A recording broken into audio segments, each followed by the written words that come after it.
பிரியமானவர்களே, இயேசு கிறிஸ்துவின் நாமத்தில் உங்களுக்கு என் அன்பின் வாழ்த்துக்கள். இயேசு எவ்வளவு அற்புதமான ஆண்டவர் இல்ல? தினந்தோறும் பேசுறாருல, உங்ககிட்ட ஆறுதல் படுத்துறார், தைரியப்படுத்துறாருல. ஏன் தெரியுமா? உங்க மேல அவர் ரொம்ப அன்பு வைத்திருக்கிறார். உங்க மேல பாசமுள்ள ஒரு நல்ல தகப்பன். நீங்க கிறிஸ்தவங்களா இருக்கலாம், கிறிஸ்தவர் அல்லாதவங்களா இருக்கலாம். அந்த வித்தியாசம் எல்லாம் இயேசுக்கு பார்க்க தெரியாது. இயேசுவே அப்படின்னு மனசுல நினைச்சு யார் தேடினாலும் அவங்களுக்கு சமீபமாய் வந்து அவங்களோடு பேசுகிற ஆண்டவர். அவர் உங்க மேல பாசம் வைத்தனால் இன்றைக்கு உங்களோடு பேசுகிறார். ஒரு பாதிக்கப்பட்ட உள்ளத்தோட, கலக்கத்தோட, உள்ளத்துக்குள்ள அழுது கொண்டு கண்ணீரோடு இந்த நிகழ்ச்சியை பார்க்கிறீங்களா? உங்களோடு தான் ஆண்டவர் பேசுகிறார். மகனே ஏன் அழுகிற, மகளே ஏன் அழுகிற அப்படின்னு ஆண்டவர் பேசுகிறார்.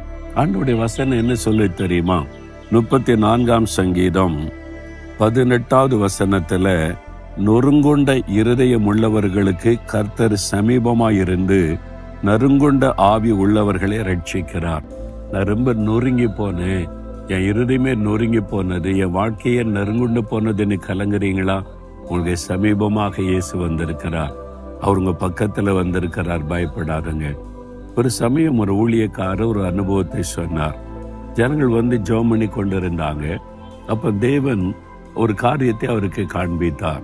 அவங்க எல்லாம் ஜெபித்து கொண்டிருக்கும் போது இயேசு வந்தார். பிரத்யட்சமாய் வந்து முதலாவது ஒரு சகோதரி ஜெபித்து கொண்டிருந்தாங்க. அவங்களுக்கு பக்கத்துல வந்து கொஞ்ச நேரம் அவளோட பேசினார். பக்கத்துல வந்து பேசி கரத்தை வைத்து ஆறுதல் படுத்திட்டார். அடுத்த 2வது ஒரு சகோதரி ஜெபித்து கொண்டிருந்தாங்க. பக்கத்துல வந்து தூரத்துல இருந்து ஒரு வார்த்தை பேசிட்டு போயிட்டார். 3வது ஒருத்தர்கிட்ட ஆண்டவர் போய் பார்த்தார், பேசி பொன்முறுவல் பொறுத்தார், அவ்வளவுதான் போயிட்டார். 4வது ஒரு ஆளை பார்த்துட்டு போய்கொண்டே இருந்தார். இவருக்கு ரொம்ப ஆச்சரியம். ஆண்டவர் 4 பேர் ஜெபிக்கிறாங்க, 4 பேர்கிட்ட வித்தியாசமாய் அவர் கிரியை செய்கிறாரே. ஒருத்தரை பார்த்துட்டு அப்படியே போயிட்டாரு. ஒருத்தர் மேல கை வைத்து ரொம்ப நேரம் பேசுகிறார். என்ன ஆண்டவரே, நீங்க வித்தியாசம் காமிக்கிறீங்களா? சொன்னபோது ஆண்டவர் சொன்னார், நான் அவருடைய இருதயத்தை அறிந்த தேவன். ஒவ்வொரு இருதயத்தை அறிந்து அதுக்கு ஏற்றபடி செயல்படுகிற தேவன். முதலாவது நான் பார்த்த அந்த மகள் இருதய நொறுங்கொண்டு அழுது கொண்டு ஆறுதலுக்காக ஏங்கி கொண்டிருந்த மகள். என்னுடைய ஆறுதலும் ஆசீர்வாதம் அவளுக்கு தேவை. ஆகவேதான் நான் கரம் வைத்து ஆறுதல் படுத்தி அவளை ஆசீர்வதித்தேன். 2வது மகள் கொஞ்சம் பாடுகளை சகித்து கொள்ளக்கூடியவள். ஆனாலும் இருதயத்துல நொறுங்கொண்டு இருந்ததுனால ஒரே ஒரு வார்த்தை பேசின, அதில் ஆறுதல் அடைந்து விட்டாள். 3வது மகள் அப்படி அல்ல.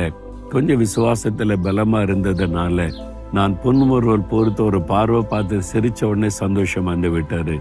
4வது மகள் அப்படி அல்ல. அவர் ரொம்ப விசுவாசத்துல ஸ்ட்ராங். அதனால ஒண்ணு பிரச்சனை இல்லை. ஒரு பார்வை பார்த்த உடனே அவளுக்கு சந்தோஷம் வந்து விட்டதை நான் போயிட்டேன். ஒவ்வொருடைய இருதயத்தின் சூழ்நிலைகளை அறிந்து அதுக்கு ஏற்றபடி ஆறுதலை தேறுதலை கொடுக்கிற கர்த்தர் நான் என்று சொன்னார். எவ்வளவு அற்புதமான ஆண்டவர் இல்ல? இருதயம் நொறுங்குண்டு இருதயத்துல கண்ணீரோடு நீங்க நிற்கிறீங்களா? உங்களுக்கு யாருக்கும் தெரியாம அழுது கொண்டு இருக்கிறீங்களா? இயேசு உங்களுக்கு சமீபமா இருக்கிறார். உங்க பக்கத்துல வந்திருக்கிறார்.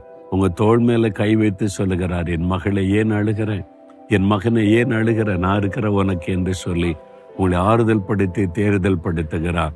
ஆண்டவரை பார்த்து சொல்லுங்க, ஆண்டவரே என் மேல எவ்வளவு அன்பு வச்சிருக்கிறீங்க. நீங்க என்னை ஆறுதல் படுத்துகிற தேவன், நொறுங்குண்ட என் உள்ளத்தை தேறுதல் படுத்துகிற தேவன். உங்களுடைய அன்பிற்காக ஸ்தோத்திரம், ஸ்தோத்திரம். இயேசுவின் நாமத்தில் ஆமேன், ஆமேன்.